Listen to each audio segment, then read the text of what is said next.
Грчкиот министер за надворешни работи Никос Кодзијас сепак во Њујорк разговарал за спорот за името, не само со медијаторот Метју Нимиц, туку и со новиот генерален секретар на Обединетите нации Антонио Гутиереш. Иако грчките медиуми првично не објавија ниту збор дека името било тема на разговор, Нимиц, кој присуствувал на состанокот на Кодзијас со Гутиереш, во изјава за неделникот Greek News по средбата изјавил дека имал добар разговор со шефот на грчката дипломатија.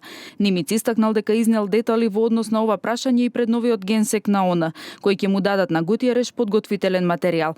Генералниот секретар на ООН вели Нимиц е многу заинтересиран за прашањето за името и како поранешен премиер на Португалија е запознаен со проблематиката на ова прашање.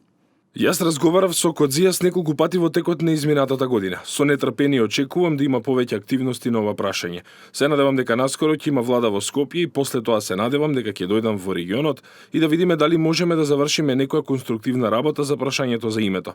Важно е да има две функционални влади во двете земји. И ако сте медијатор, нема поента да се обидувате да посредувате ако една од страните нема влада.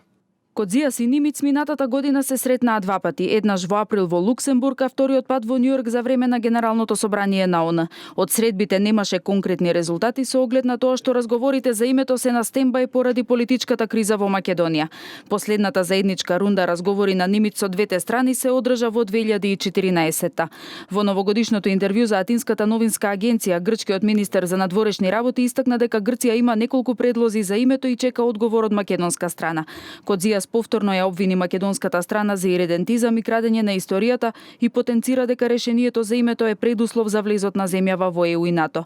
Предходно грчки Катимерини пишуваше дека Нимиц сака што побрзо одново да го почне посредувањето за преговорите и ќе ги посети Скопје и Атина откако во земјава ќе се формира влада. Откако ќе добие целосна слика, ќе се врати со конкретни идеи и предлози.